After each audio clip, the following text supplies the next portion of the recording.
Shalom, selamat malam Bapak Ibu Saudara yang dikasih dan diberkati Tuhan. Selamat bertemu kembali dalam renungan malam pada saat ini. Namun sebelum kita merenungkan firman Tuhan, mari kita berdoa. Kami bersyukur ya Bapa di sorga, segala kebaikan, kemurahan Tuhan dalam kehidupan kami. Dan pada saat ini, kami boleh ada dalam kekuatan, kesehatan, bahkan terlebih dalam anugerah keselamatan. Yang semuanya itu hanya berasal daripada Tuhan. Dan biarlah segenap kehidupan kami ya Allah, hanya boleh memuji dan memuliakan kuasa kasih-Mu. Pada saat ini ya Tuhan, kami akan merenungkan firman-Mu. Dengan pertolongan urapan kuasa Roh Kudus Tuhan, kami boleh dimampukan, diberikan hikmat, sehingga kami dapat memahami setiap maksud dan kehendak Tuhan melalui firman pada saat ini. Dan kehidupan kami hanya boleh kami jalani sesuai dan seturut dengan kehendak firman-Mu saja. Berfirmanlah ya Tuhan, karena kami sedia untuk mendengarkannya. Amin. Saudara-saudara yang dikasih dan diberkati Tuhan, firman Tuhan yang menyapa kita pada saat ini dari Injil Lukas pasal 20 ayat 1 sampai dengan 8. Injil Lukas pasal 20 ayat 1 sampai dengan 8 dalam satu tema, jadilah pengikut sejati.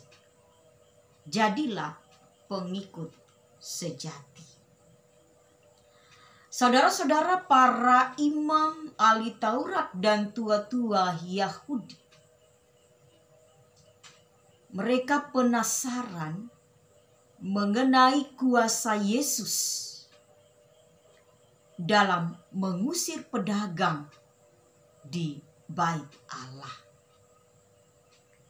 Sebab menurut pendapat mereka, merekalah sebenarnya yang memiliki hak dan kuasa untuk mengelola Bait Allah. Karena itu mereka berusaha untuk menjebak dan menjerat Yesus dengan pertanyaan-pertanyaan.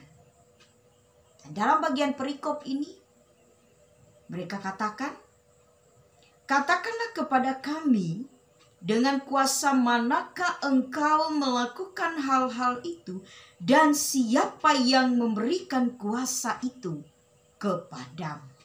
Ayat 2 dalam bagian firman Tuhan pada saat ini. Dengan tindakan menyucikan Bait Allah, Yesus ingin mengembalikan fungsi yang sebenarnya daripada Bait Allah itu sendiri. Fungsi utama tentunya, yaitu sebagai rumah doa bagi setiap orang Yahudi. Di mana sesuai dengan doa Raja Salomo setelah selesai membangun Bait Allah tersebut. Dapat kita lihat dalam 1 Raja-Raja pasal 8 ayat 27 dan seterusnya. Maka kinilah tampil Yesus dengan otoritas kealahannya. Ia bertindak mengembalikan fungsi utama dari Bait Allah itu sendiri. Sehingga dalam bagian ini Lukas mencatat bahwa Yesus sedang memberitakan Injil di Bait Allah ketika ia didatangi oleh para pemimpin Yahudi itu. Dengan cara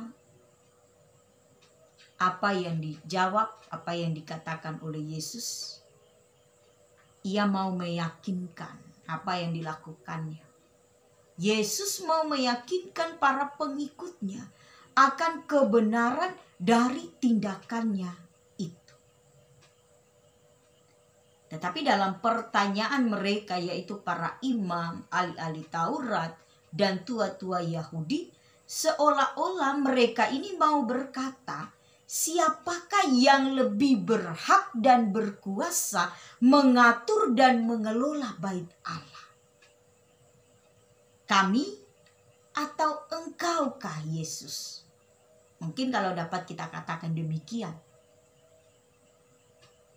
Seperti apa yang diungkapkan dari pertanyaan mereka. Sebenarnya tua-tua Yahudi, ahli-ahli Taurat, imam-imam itu hanya ingin menjebak Yesus. Menjerat Yesus dengan berbagai pertanyaan. Siapakah sebenarnya yang berkuasa di dalam bait Allah? Siapa yang mengelola bait Allah? Apakah mereka ataukah Yesus? Saudara-saudara yang dikasihi dan diberkati Tuhan, Yesus mengetahui maksud mereka yang hendak menjebak Dia. Dalam ayat 3. Jawab Yesus kepada mereka, "Aku juga akan mengajukan suatu pertanyaan kepada kamu. Katakanlah kepadaku," dilanjutkan dalam ayat 4, "baptisan Yohanes itu dari surga atau dari manusia?" Yesus tidak menjawab pertanyaan mereka, tetapi Yesus berbalik bertanya kepada mereka. Apa maksud Yesus? Maksud Yesus, Ia menggiring para pemimpin agama Yahudi itu untuk mengalami makna dari sebuah tindakan yang Ia lakukan dengan sebuah pertanyaan tadi. Dengan kuasa siapakah Yohanes Pembaptis membaptiskan orang di sungai Yordan? Seperti yang telah saya bacakan dalam ayat 4. Dengan pertanyaan itu mereka terpojok. Lalu mereka menjawab, "Kami tidak tahu." Maka dengan demikian terbukalah sesungguhnya apa yang ingin mereka perbuat dan lakukan. Atau dapat kita katakan terbukalah kedok tingkah laku mereka yang sebenarnya. Maka Yesus pun tidak mengumbar kuasanya dengan menjawab pertanyaan mereka. Melainkan dengan bijaksana Yesus mengingatkan mereka dan juga kita pada saat ini, Bapak, Ibu, Saudara, dan saya, bahaya jika terjadi sebuah konflik kuasa di dalam gereja masa kini. Saudara-saudara, setiap kita orang Kristen harus mawas diri agar jangan terjebak dalam debat, dalam sebuah pertanyaan, dalam sebuah pernyataan. Siapakah yang berhak, siapakah yang berkuasa dan mengelola keberadaan kehidupan gereja. Kita sebagai orang yang percaya, jadilah pengikut yang sejati. Melalui setiap karunia yang Tuhan telah berikan, yang Tuhan anugerahkan bagi kita, kita berada di dalam lingkup satu jemaat, satu gereja. Kita hanyalah orang-orang yang dipercayakan oleh Allah untuk melakukan yang terbaik. Dan kita adalah orang-orang percaya di mana kita harus menjalani kehidupan yang setia di dalam Kristus. Tidak memperdebatkan, tidak mempertanyakan siapakah yang berkuasa. Siapakah yang berhak. Siapakah yang harus dan harus.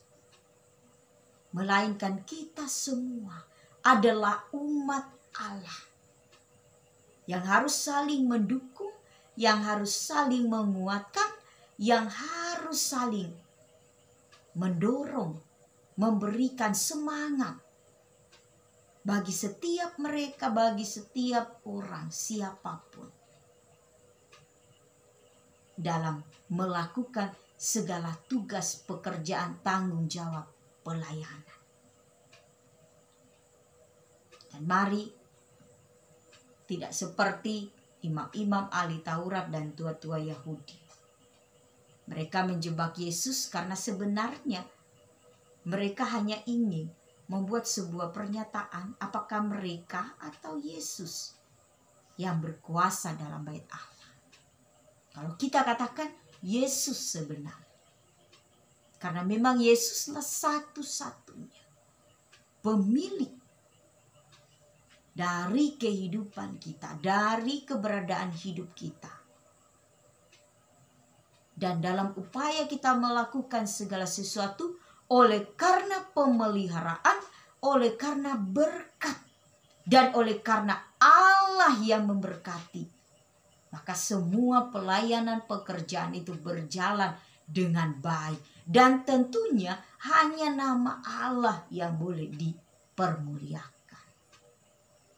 Kita melakukan tanggung jawab, terlebih di dalam setiap tugas pelayanan kita melalui kehidupan kita. Kita menjadi pengikut yang sejati, melakukan apa yang Tuhan percayakan bagi kita. Karena sesungguhnya, kalau boleh dikatakan, kita tidak layak, kita tidak mampu. Kita tidak memiliki kekuatan apapun. Tetapi Yesus yang mempercayakan kepada kita. Yesus yang memberikan kepada kita. Maka kita pergunakan juga hanya untuk kemuliaan bagi namanya. Bersama-sama di dalam melakukan segala sesuatu. Sesungguhnya kita hanyalah hamba yang melakukan pekerjaan yang Allah kehendaki bagi kita untuk kita perbuat. Tuhan Yesus memberkati kita senantiasa saat ini sampai selama-lamanya. Amin. Mari kita berdoa. Terima kasih ya Tuhan, firman-Mu yang boleh menyapa kami pada saat ini. Firman-Mu yang terus-menerus mengingatkan kami akan keberadaan kami sebagai orang-orang yang percaya. Akan keberadaan kehidupan kami.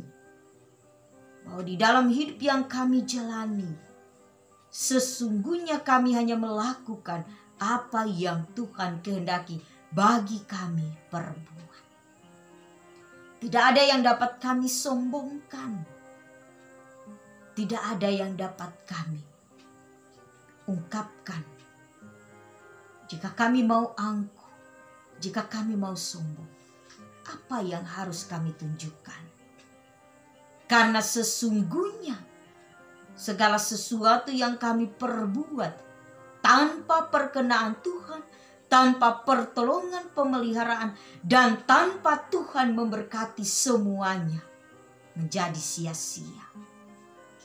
Tetapi ketika Tuhan yang memelihara, ketika Tuhan yang memberkati, setiap apa yang kami lakukan di dalam Tuhan itu sendiri, maka pasti semuanya berjalan dengan baik dan mendatangkan sukacita berkat bagi orang lain, bagi orang-orang di sekitar kami. Pimpinlah kami Tuhan dengan kuasa Roh Kudus-Mu, karena kami tidak dapat dan kami tidak mampu menjalani kehidupan ini. Karena ada banyak tantangan, ada banyak cobaan yang kami hadapi. Tapi Tuhan, bersama dengan Engkau, kami yakin, kami percaya bahwa segala sesuatu dapat kami hadapi, dapat kami jalani di dalam hikmat kebijaksanaan yang semuanya hanya berasal daripada Tuhan. Inilah doa seruan kami ya Bapa. Kiranya yang terjadi dalam kehidupan kami kini dan selamanya hanyalah yang sesuai seturut dengan kehendak-Mu saja. Amin. Shalom.